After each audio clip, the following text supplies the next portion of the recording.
El tema de hoy, el live de hoy, la iglesia anoréxica. ¿Qué onda con eso? Obviamente estos son ensayos, no son conferencias, los planteo más bien como conversaciones y tengo que usar algunos títulos para llamar la atención acerca de un tema que considero importante y repito, le estoy hablando al liderazgo de Hispanoamérica, no estoy hablando de una iglesia en particular, no estoy tirándole piedras a una iglesia en la otra esquina, estoy hablando de la iglesia que amo, de la que soy parte y a la cual sirvo. De hecho, algo que es bueno que todos conozcan, sepan, es que ESES 25, decimos, es una proeclesiástica, no es una paraeclesiástica. ¿Cuál es la diferencia? Para es de paralelo. Y en realidad ESES 25 es una organización o un organismo, una asociación de pastores y líderes de distintas iglesias. El grueso de nuestro equipo es equipo pastoral en alguna congregación local. Somos un equipo de pastores arraigados en una congregación local. Y de hecho todos los miembros de nuestro ministerio tienen la obligación, tienen la carga de ser parte de una congregación local. No tenemos a nadie en el equipo que no se congrega. Y repito, la gran mayoría no solamente se congrega, sino que es un equipo de pastores. Tenemos un equipo de pastores y siervos de distintos países, distintos estilos de iglesia, distintos tamaños de iglesia, distintos ámbitos eclesiásticos, distintas denominaciones, así que somos un equipo intereclesiástico que amamos a la iglesia de Cristo. Bueno, muy bien, vamos con el tema, ¿sí? ¿Qué es la anorexia y por qué elegí este tema? Bueno, la anorexia, según el diccionario, la definición es un desorden nervioso caracterizado por un cuidado obsesivo de la imagen que genera falta de apetito y pérdida de salud.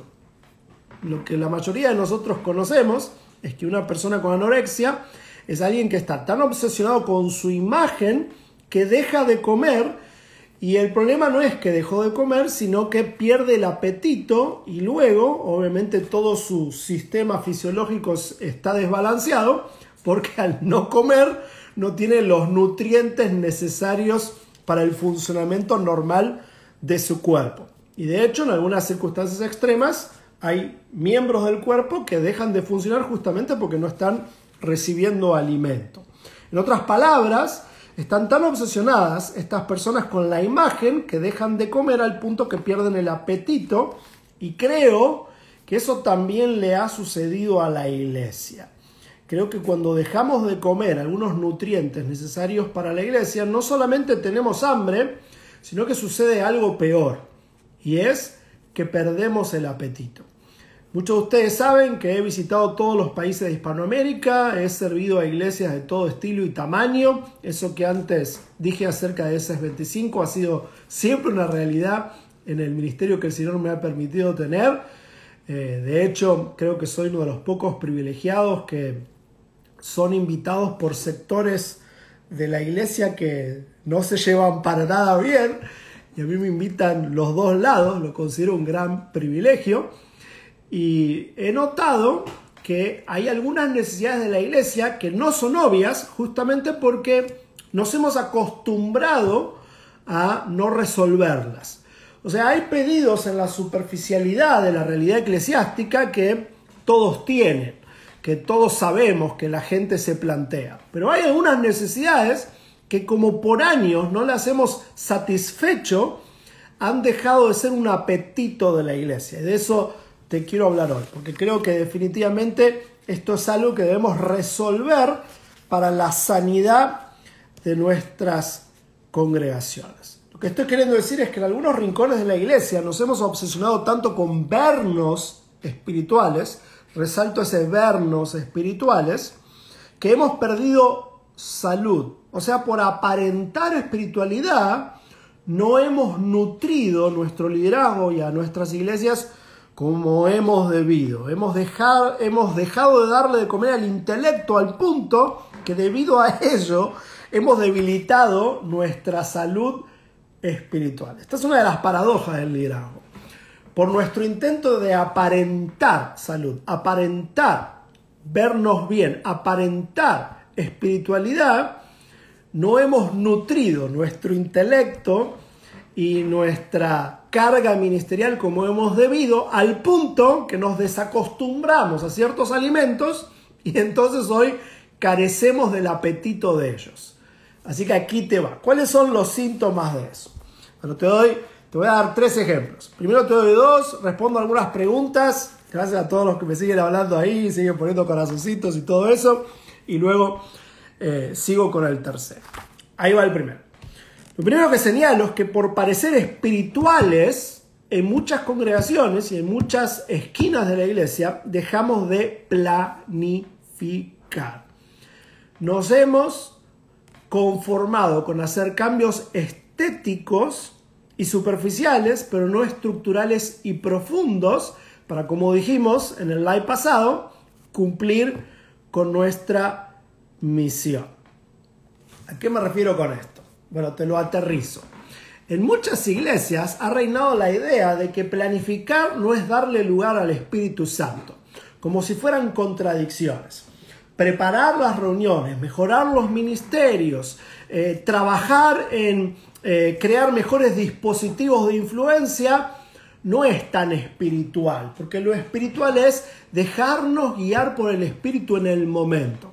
Y ese dejarnos guiar por el Espíritu en el momento, lo que significa en la práctica, por más que esas sean nuestras palabras, es que llegamos a nuestras reuniones y hacemos lo mismo de siempre, y repetimos lo mismo de siempre, y soltamos la marea de clichés que termina aburriendo a la gente, porque la gente ya escuchó eso, ya hizo eso, y ya vivió eso, y hacemos eso simplemente por inercia ministerial, o sea, porque es lo que siempre hicimos. Y eso nos lastima a todos. Y claro, a veces la gente sospecha que algo está mal, pero no lo dice porque no sabe qué otra cosa le podemos ofrecer. No sabe lo que es una reunión, un culto y un ministerio bien preparado, con una reunión que tiene un foco, un tema, donde se concatenan los esfuerzos. Digo, ¿a qué me refiero? Por ejemplo, las canciones tienen que ver con el sermón, para que luego quede claro el tema que se está tratando. Los que participan de la alabanza y la adoración ensayaron no solamente canciones que son populares, sino que buscaron la guía del Espíritu Santo y las prepararon. No solamente que ensayaron musicalmente, sino que las prepararon con un criterio de influencias hacia la congregación. Los pastores preparamos el tema, estudiamos, indagamos, y no es que nos preparamos mirando un video en YouTube. El otro día alguien que lee mucho, un amigo cercano, me apuntó. La verdad es que luego me arrepentí de mirar el video, porque no me hizo bien, pero se los voy a confesar. Este amigo me dice, mira esto, y me da un link de un predicador muy conocido que cuenta una historia en su mensaje, que yo sé de dónde viene de un libro que yo publiqué hace años, y él la cuenta como que es propia, y escucho un poco más, y todo su sermón es una traducción al español de un sermón en inglés de un autor americano. Y estoy hablando de un predicador conocido. O sea, no nos preparamos mirando videos en YouTube. No, tenemos que ir más profundo. Y de hecho tenemos que repensar todo lo que hacemos. ¿Por qué hacemos las reuniones como las hacemos? Por eso decía recién, necesitamos cambios estructurales y no solamente estéticos. Y esto ya lo dije en un par de lives, pero por las dudas ahí les va de nuevo. A mí me entristece que en muchos rincones de la iglesia se crea que renovar la iglesia es cambiar la ropa o actualizar la música. Hay mucho más que debemos actualizar. Necesitamos mejores estructuras, necesitamos plantear mejor cómo cumplimos con la misión, necesitamos prepararnos mejor en la comunicación del Evangelio. Y eso no niega la búsqueda de guía del Espíritu Santo. ¿Por qué el Espíritu Santo nos va a tener que guiar en el instante y en el momento en que tenemos ya el micrófono en la mano y no nos preparamos? ¿Qué tal pedirle la guía al Espíritu Santo con un equipo de trabajo, con la Biblia abierta, con cuadernos, estudiando, juntos meses antes, creando un plan de estudios, creando una dinámica de enseñanza, preparándonos para hacer cada vez mejor lo que el Señor nos ha encargado? Así que cuidado cuando por parecer espirituales no planificamos. Esto lo he dicho en muchas ocasiones, ahí les va de nuevo. Nadie planea fracasar, pero muchos fracasan por no planear.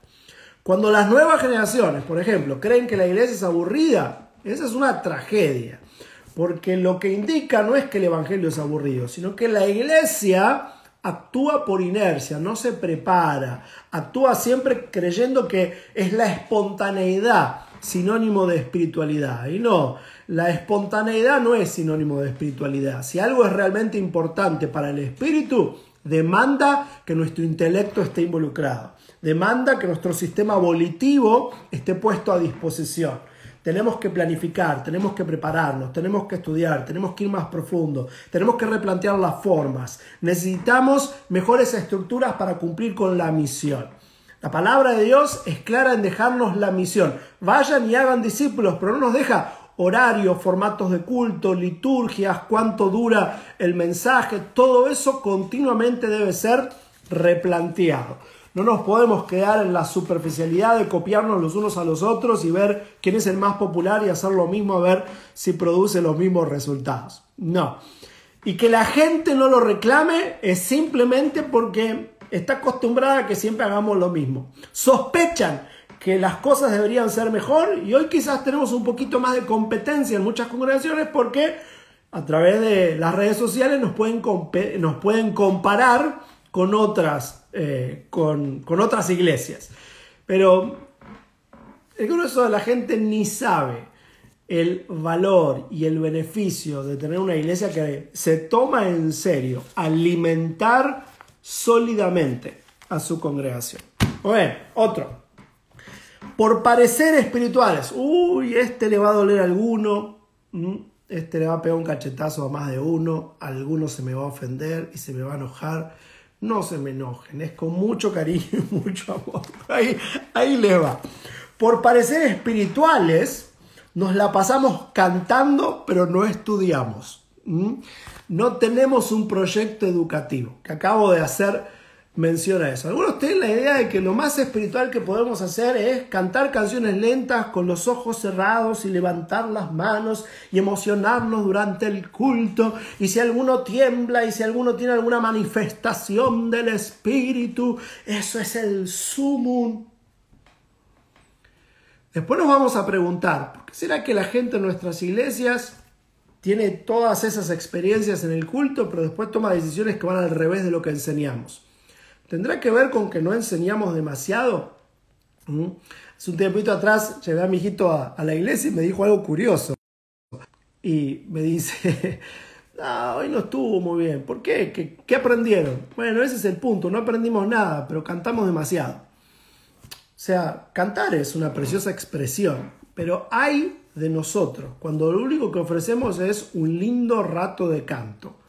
Necesitamos enseñar la palabra de Dios. Debemos fundamentar a las nuevas generaciones en toda verdad. Y para hacerlo con inteligencia, necesitamos programas de estudio. Te demuestro que esto que estoy diciendo, la mayoría no lo captura. La mayoría de los líderes jóvenes, lo único que saben hacer en las reuniones de jóvenes son sermones como el del domingo para casados, solamente que en un día diferente de la semana, pero para solteros. O sea, hacemos una reunión igual que la del domingo, pero para solteros en otro día de la semana. Y los mensajes se pisan entre sí. Cada uno se inspira y trata de enseñar lo que le viene a la mente, lo que vivió. Y luego nos preguntamos, ¿por qué será que hay gente en nuestras iglesias que tiene 20 años, venía a las reuniones todas las semanas, pero no sabe demasiado de las principales doctrinas de la fe? Bueno, una de las razones es no tener un programa de estudio, no desarrollar un programa educativo, utilizar materiales de enseñanza. Vos que sos pastor de jóvenes y líder de jóvenes, ¿utilizás materiales inductivos de enseñanza en base a preguntas? ¿Hay secuencia en tu enseñanza? ¿O todos los sábados o todos los viernes cada predicador de turno se pisa y repite las mismas cosas? O si se aburren con la enseñanza porque no está organizada y no están aprendiendo demasiado, tu único recurso es cantemos un poco más. ¿No sería muy triste que las nuevas generaciones de la iglesia se pasen demasiados años cantando y un día se vayan a la universidad y en la universidad, en la primera clase de filosofía, los perdemos porque no tienen respuestas a las preguntas del mundo? Bueno, tenemos que crear mejores procesos pedagógicos con la palabra de Dios. Necesitamos programas de estudio. Un síntoma para mí de que muchos no agarran la onda de eso es, por ejemplo, el servicio premium de S25. Gracias a Dios, hay más de 1000 iglesias que lo usan, pero un montón de líderes y pastores que se podrían beneficiar de eso no lo usan porque no se imaginan cómo usarlo, porque nunca vieron un proceso de enseñanza organizado y ordenado y con materiales y dándole materiales a los participantes y que se lo lleven a la casa y que los padres sean parte del programa. Nunca lo vieron. Esto que estoy diciendo, todo tiene que ver con la inercia de la iglesia. Muchos de nosotros nunca lo vimos y entonces no lo imaginamos. Pero necesitamos desarrollarlo con urgencia. Bueno, muy bien, respondo preguntas hasta acá. A ver. ¿Quedará guardado? Sí, quedará guardado. La única forma de hacer la misión es dentro de una iglesia o pertenecer a una. Bueno, tenés que mirar el live de la semana pasada, el de misión lógica. La iglesia es una misión. Y en realidad no es que la iglesia tiene una misión, sino que la misión tiene una iglesia. Y cuando te referís a adentro de una iglesia, me imagino que estás haciendo referencia al templo. Y no, la misión no tiene por qué encerrarse en el templo. El templo es una herramienta. La misión tiene que ver con hacer discípulos y el templo nos puede ayudar o no, depende de tu llamado y depende de tu historia y de tus talentos y habilidades y lo que Dios quiere hacer en tu vida. Otra, ¿es malo imitar a otro predicador? Le estás robando al mundo la belleza de tu diseño, le estás robando a otros la belleza de quién eres, de tu propia historia. Es bueno que aprendas de otros predicadores. Pero cuando tenés un solo modelo y tratás de ser él, siempre vas a ser el número 2. Vas a ser un imitador en vez de una persona original compartiendo su propio mensaje y su propio testimonio y su propia historia y su propio aprendizaje. Así que enfocarte en un predicador y tratar de imitar a ese predicador creo que es una pésima idea. Aprender de muchos predicadores y tener alguno que es tu referente principal me parece natural. Yo a través de los años tuve mentores que seguramente me influenciaron. Mi estilo es bastante no ortodoxo. Hoy es mucho más normal que cuando arranqué hace más de 25 años atrás, que era bien inusual tener a un jovencito moviéndose por el escenario y sin corbata. Eso yo nunca lo había visto, pero igual, a pesar de que mi estilo era bastante especial, para su momento tuve referencias. Todos aprendemos de otros.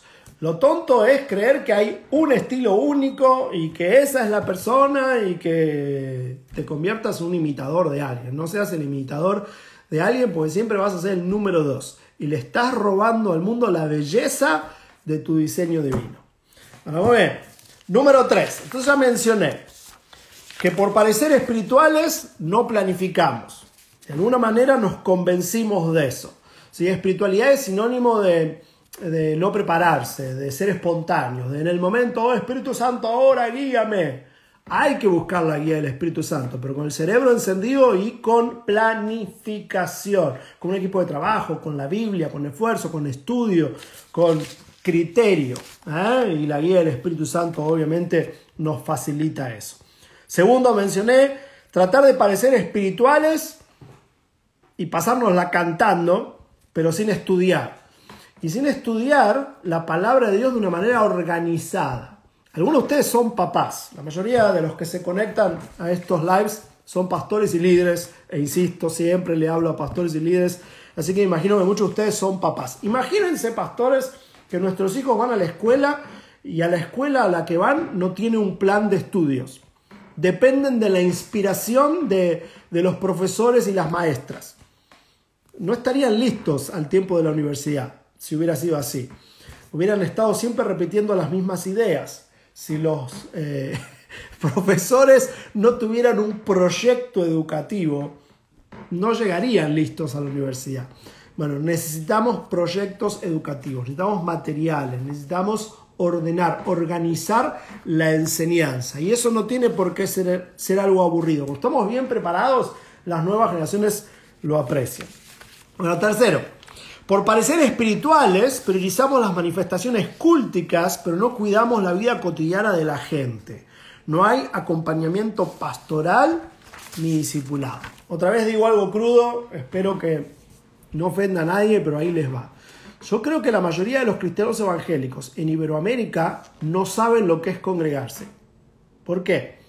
Porque nunca lo vieron, porque nunca fueron pastoreados, porque nunca tuvieron mentores. Por eso es que los líderes de nuevas generaciones usualmente lo que imitan es lo que se hizo primero con ellos.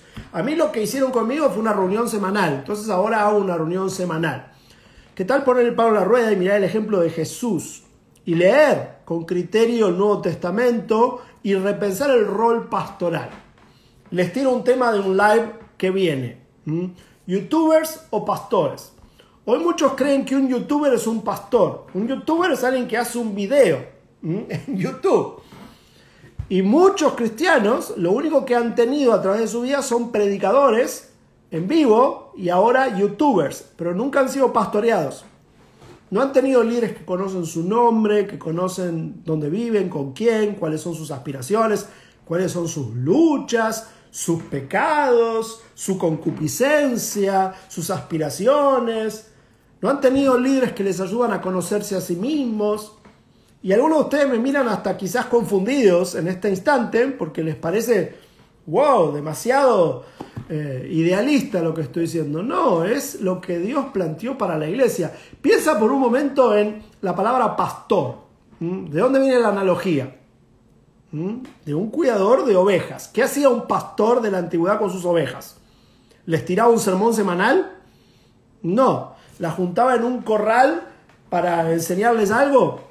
¿Y las veía una vez por semana? No, convivía con ellas. Las cuidaba, las protegía, las nutría, daba su vida por ellas.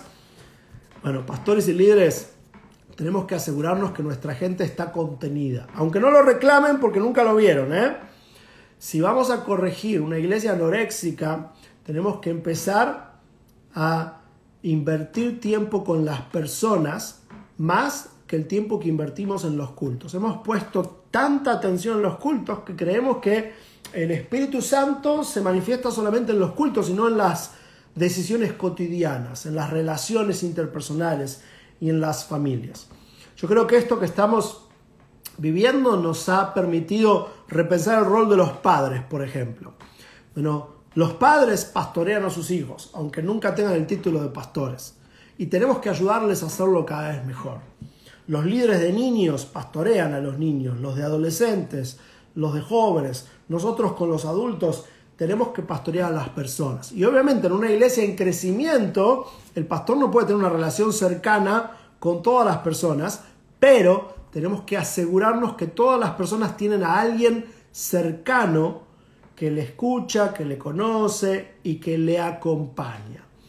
Por muchos años hemos hablado de profundidad intelectual, profundidad teológica y profundidad espiritual, pero no hemos hablado de profundidad relacional.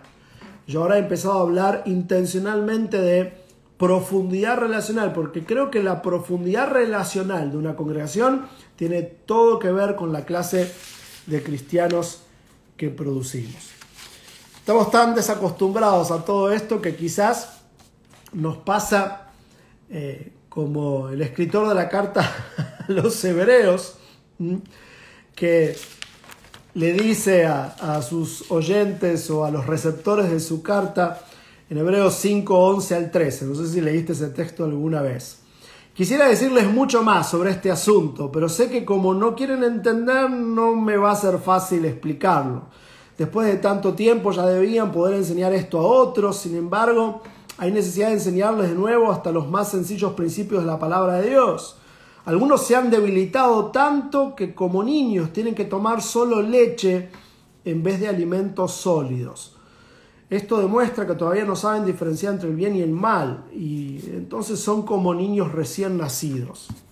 Qué triste que es que nuestra gente en muchas congregaciones ha sido tan mal alimentada que lo único que quiere son milagros o un mejor sermón o que la alabanza mejore y que el culto sea atractivo y nada más. Pero no están reclamando de nosotros atención pastoral, enseñanza organizada y un plan educativo que les ayude a madurar en Cristo. Ahora, que ellos no le reclamen no significa que no es nuestro llamado y nuestra responsabilidad. Tenemos que trabajar para que cada hijo de Dios que tenemos el privilegio de influenciar esté bien alimentado, bien alimentada en la palabra de Dios. Entonces, resumen, os respondo algunas preguntas más primero y termino. A ver, más preguntas. ¿Algún recurso para esta cuarentena? Tenemos una tonelada de recursos para esta cuarentena en ss25.com y de hecho buscar la zona que dice especial y hay un montón ahí para bajar. Hay una tonelada ahí, conocelos ya mismo. ¿Qué hacer si no hay un mentoreo presente? Empezarlo cuanto antes. El mentoreo es una relación personal, cercana e intencional de ayudar a la otra persona a madurar. Y no necesitas un título para hacer eso. Empieza a hacerlo con algunos. La gran traba de muchos es que muchos quieren venir al liderazgo cristiano, hacerse líderes y en realidad lo que quieren es tener un micrófono en la mano en vez de influenciar a las personas.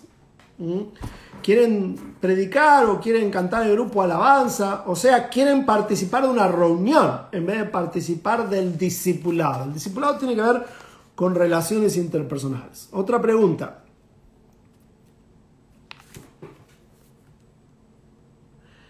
Han habido muchos cambios en la iglesia. ¿Se debe transformar el mensaje también? Depende de lo que estás preguntando. El mensaje es eterno, el mensaje no cambia, es el Evangelio de Jesús. Lo que debe cambiar es el formato en el que le presentamos. Por ejemplo, creemos que predicar es dar un monólogo de 45 minutos.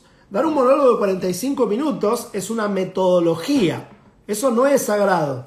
Lo sagrado es el mensaje que hasta ahora compartíamos en el monólogo de 45 minutos.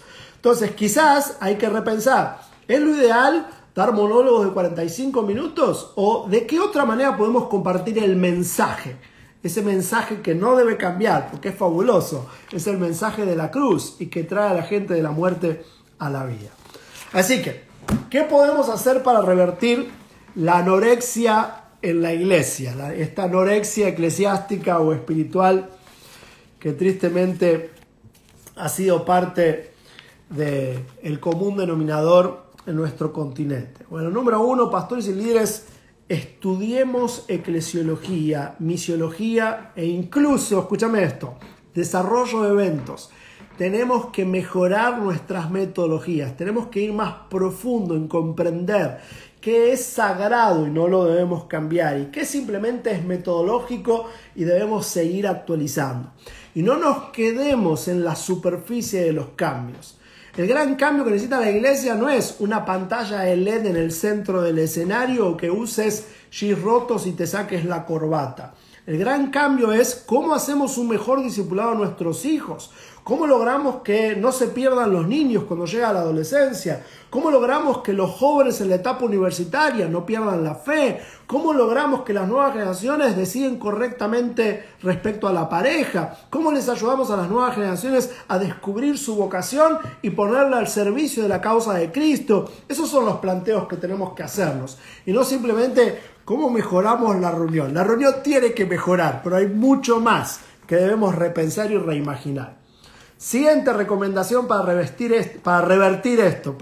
Usa materiales y arma un programa de enseñanza. Estoy súper entusiasmado que esta semana ya llegaron los manuales del proyecto discipulado de jóvenes, de adolescentes y de preadolescentes. Estoy esperando el del Ministerio de Niños. Pero SS25 tiene un montón de materiales de enseñanza. Tristemente, en el grueso de nuestras iglesias, de alguna manera la inercia lo que nos comunicó es que usar materiales de enseñanza es para el Ministerio de Niños. El Ministerio de Niños sí tiene un programa de enseñanza. Pero del Ministerio de Adolescentes hacemos cultos, reuniones, donde cada uno predica lo que se le da la gana. Estamos siempre repitiendo lo mismo. La única novedad es la última canción de Hillsong. Las reuniones se hacen monótonas. En las iglesias más contemporáneas, las reuniones de jóvenes fracasan porque son iguales a las reuniones del domingo. Y de hecho, la reunión del domingo es una reunión juvenil. Y entonces la reunión del sábado no hace sentido. Y suceden un montón de problemas porque no tenemos programas de enseñanza. Necesitamos materiales. Necesitamos ayudar a la gente a progresar en su comprensión de la revelación bíblica. Así que, por el amor de Dios, empieza a utilizar materiales. Y de hecho, en el punto anterior, te recomiendo utilizar los cursos del Instituto ESES25, justamente por esto es que tenemos un instituto online con cursos mensuales. Yo no sé si sabes esto. El Instituto ESES25 ofrece 4 cursos nuevos por mes, online. Estudiantes de más de 30 países. Eso nunca sucedió. No hay ninguna oferta ni siquiera parecida. Así que aprovechala. Lo mismo el servicio premium de ESES25. Si querés ir a Blockbuster a ver qué materiales hay, dale. Pero si podés bajarlos desde tu casa, desde tu teléfono, desde tu iPad y tener continuamente materiales para imprimir, aprovechalo. De eso se trata el contenido premium de ESES25. De hecho, no son solo materiales para imprimir, aunque hay libros y hay lecciones y hay un programa anual. También hay videos para optimizar las reuniones. Dale atención a eso. Y última de estas recomendaciones. Entrenemos a nuestros líderes para que pasen tiempo con la gente. Si los líderes cristianos ponemos solamente nuestra energía en mejorar reuniones, somos organizadores de eventos y no pastores. Si somos pastores, es porque pasamos tiempo con las ovejas. Entonces, muchos de tus líderes, querido pastor, nunca recibieron cuidado pastoral y por eso no saben darlo. Tenés que enseñárselo. Primero modelarlo con algunos de ellos, no con todos porque es imposible. ¿Según quién? El estilo de Jesús. Él le dio la mayor parte de su tiempo a solamente 3. Pedro, Jacobo y Juan. En la mayoría de las escenas de los evangelios lo tenemos solamente con esas 3 personas. Luego estaban los otros 9. Pero aún entre los 12 tenía 3 con las que pasaba la mayor parte de su tiempo. Y de ahí luego se nos menciona a 70 y a 500 y último a las multitudes. El otro día di una conferencia de esto a un equipo de líderes y muchos me miraban sorprendidos. Jesús le huía a las multitudes y le daba la mayor parte de su tiempo a sus discípulos. Tristemente nosotros estamos al revés. Muchos líderes cristianos estamos desesperados por hablarle a las multitudes y no le prestamos atención a nuestra gente, no cuidamos a nadie. Entonces empieza con 3, 9, 70, 500 y así se va multiplicando el cuidado pastoral en la iglesia. Puede que la gente no te reclame esto porque nunca lo vio. Eso es anorexia. Pero no significa que no lo necesite para su salud espiritual. La gente puede no hacer reclamos respecto a lo que necesita porque se han desacostumbrado a comer. Pero pastores y líderes del hoy, esto lo tenemos que solucionar ya. Termino con una lectura vital para nosotros. Romanos 12, versículos 4 al 11, en la versión Nueva Biblia Viva. Mira qué genial que suena en esta versión. Habla Pablo, dice: así como nuestro cuerpo tiene muchas partes y cada una desempeña una tarea diferente, así sucede en la iglesia. Somos muchos miembros, pero formamos un solo cuerpo, y entre nosotros hay una dependencia mutua. A cada persona Dios le ha concedido en su bondad el don de realizar cierta tarea. Así que si Dios te ha dado el don de profetizar, ejercítalo de acuerdo con la proporción de la fe que posees. Si tienes el don de servir a los demás, sirve bien. Si eres maestro, sé un buen maestro. Si tienes el don de animar a otros, anímalos. Si Dios te ha puesto para ayudar a los necesitados, hazlo generosamente. Si Dios te ha concedido ser líder, dirige con mucha dedicación. Y si tienes el don de mostrar compasión, hazlo con alegría. No finjan amar, amen de veras, aborrezcan lo malo, pónganse de parte del bien, ámense con